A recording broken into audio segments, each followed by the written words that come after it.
Hey there, and welcome to today's Explainer. Today, we are stepping right into the high-stakes world of leadership. I want you to picture the absolute best leaders in history, or, even just the most effective managers you've ever personally worked with. What actually separates the good ones from the truly phenomenal ones?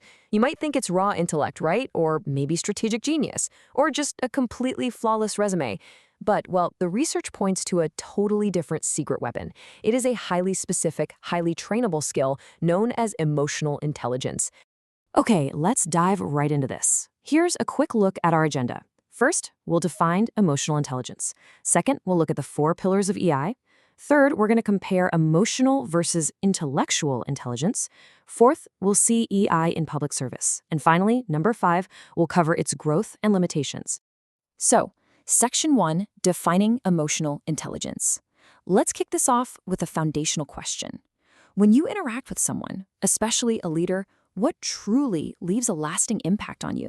Is it their accomplishments, their words, or is it something way deeper? Daniel Goleman, he's the psychologist who really popularized this whole concept. He summed it up just perfectly. He said, "I have learned that people will forget what you said, people will forget what you did, but people will never forget how you made them feel." And honestly, that right there, that is the foundational premise of everything we're exploring today.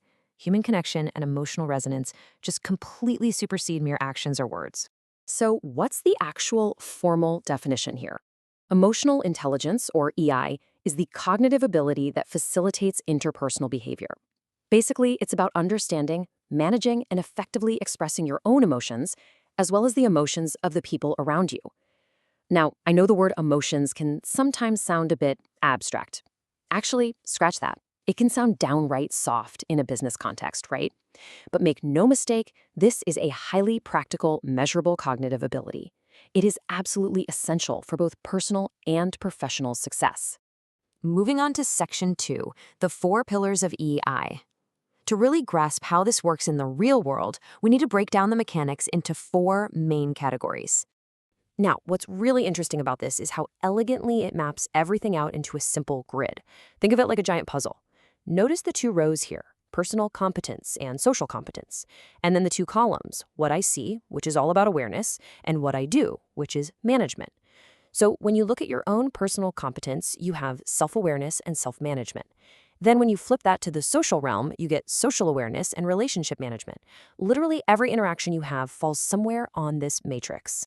Let's quickly ground those 4 pillars with some real-world examples from our sources. Take self-awareness. Elon Musk actively avoids making decisions when he's too happy or too sad, because he knows those extremes overwhelm rational choice. For self-management, think of Mahatma Gandhi. He consciously chose the highly disciplined path of non-violence over just giving in to impulsive anger against oppressive action. Then there's social awareness. Mother Teresa deeply understood and responded to the raw needs of society's most vulnerable. And finally, relationship management. Picture a civil servant managing a really tense protest. Instead of confronting the crowd with force, they actively listen to the demands of the protest leaders. Section 3, Emotional versus Intellectual Intelligence. This naturally brings us to a classic debate, right? How exactly does this so-called soft skill stack up against traditional IQ? Well, here is the absolute crucial difference. Intellectual intelligence, your IQ, helps you reason logically, solve complex math problems, memorize data, and achieve academic success. It's relatively stable after a certain age. Basically, IQ gets you through the door. But emotional intelligence, that is your ability to manage social skills, show deep empathy, navigate tricky interpersonal relationships, and resolve conflicts. And the best part? Unlike IQ, EI can be continuously developed and improved throughout your entire life. As the old saying goes, intellectual intelligence helps one to achieve success, but it's emotional intelligence that helps you maintain that success. Section 4, EI in public service. And this brilliantly illustrates our next focus. We're going to look at the climax of our explainer, how these specific skills operate in high-stakes, real-world public service environments, where the right response can literally be a matter of life or death. Let's look at what it takes to maintain absolute integrity against the temptation of self-interest. Our source text highlights IAS officer Yu Sagayam. He famously confiscated 5,000 subsidized domestic gas cylinders that were being illegally used by commercial restaurants, and he did this while facing immense political pressure. His ability to manage his own emotions, his fear, and his self-interest allowed him to maintain absolute probity and commitment to the public. Then, picture this incredibly tense scenario, handling intense, furious public pressure. During student protests in Aligarh, SSP Akash Kulhari demonstrated phenomenal emotional intelligence. Instead of utilizing standard, forceful police tactics, he walked entirely unarmed right into an agitated, angry crowd. By actively acknowledging their anger and communicating with deep empathy, he utilized social awareness and relationship management to completely pacify the mob. He single-handedly prevented a violent riot. You see, EI is also how administrators build institutional trust when bureaucracy completely fails. Take I.S. Armstrong Pame, known as the Miracle Man of Manipur. He needed to build a 100-kilometer road connecting remote villages. The catch? Zero government funds were available. Pure logic would tell you this project was flat out impossible. But through a deep emotional connection with the people, he crowdsourced the donations and the volunteers needed to get it done. He used relationship management to restore the faith of local tribes in the administration. It's amazing. That brings us to Section 5, Growth and Limitations. It's super inspiring to see these great leaders in action, but let's shift gears for a second. How do you and I actively train this exact same muscle? And equally important, what are the limits of this tool? First things first, we have to understand that emotions themselves are not bad. Look at this incredible quote from Aristotle. Anyone can become angry. It is easy, but to be angry with the right person, to the right degree, at the right time, for the right purpose, and in the right way, that is not within everybody's power and is not easy. Our source material even points to the legendary Indian cricketer Rahul Dravid as a modern example of this. When he was batting, he definitely felt anger. But instead of being destructive, he directed that emotion to fuel his batting prowess and make the bowler sweat. It's all about channeling the energy. Let's move to and see how this builds into a practical step-by-step manual for your own personal development. Step 1, practice observing how you feel physically. Where does the emotion actually show up in your body? Step 2, pay attention to your behavior. How does this emotion affect your day-to-day life? Step 3, look at yourself objectively. Take a hard look at your strengths and weaknesses without any judgment. Step 4, acknowledge your emotional triggers. If you know exactly what sets you off, you can make those triggers work for you rather than you living at the mercy of them.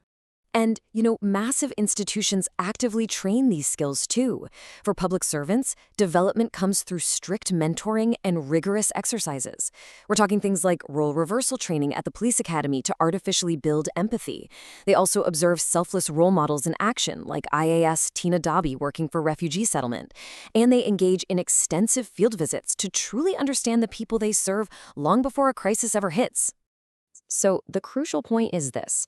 Emotional intelligence is incredibly powerful, for sure, but it isn't perfect. It has real limitations. First, it can be weaponized as emotional manipulation. Our sources specifically cite the example of Naxalites brainwashing vulnerable populations against the state, literally using emotional insight for self-interest at the direct cost of others. Second, absorbing other people's heavy emotions constantly without an outlet, that leads straight to severe emotional exhaustion and burnout. And finally, a really high desire to maintain relationships can sometimes lead to conflict avoidance rather than actual conflict management. People might just sidestep hard truths to keep the peace. But despite those limitations, the constructive use of emotional intelligence is what really allows us to navigate the crazy complexities of life. As the Dalai Lama noted, peace within the mind is the root for the happiness of mankind and justice in the world. Emotional intelligence is the very tool that helps us achieve that internal peace, ultimately acting as the rock-solid foundation for public trust in our systems. I want to end this explainer with a really provocative question drawn right from our source FAQs. As we move rapidly into a world governed by logic circuits, big data processing, and artificial intelligence, how will you use emotional intelligence to ensure fairness, justice, and compassion? It is the one thing machines absolutely cannot replicate, and honestly, it's never been more important. Think about that as you go through your week. Thanks so much for joining me on this explainer, and keep learning.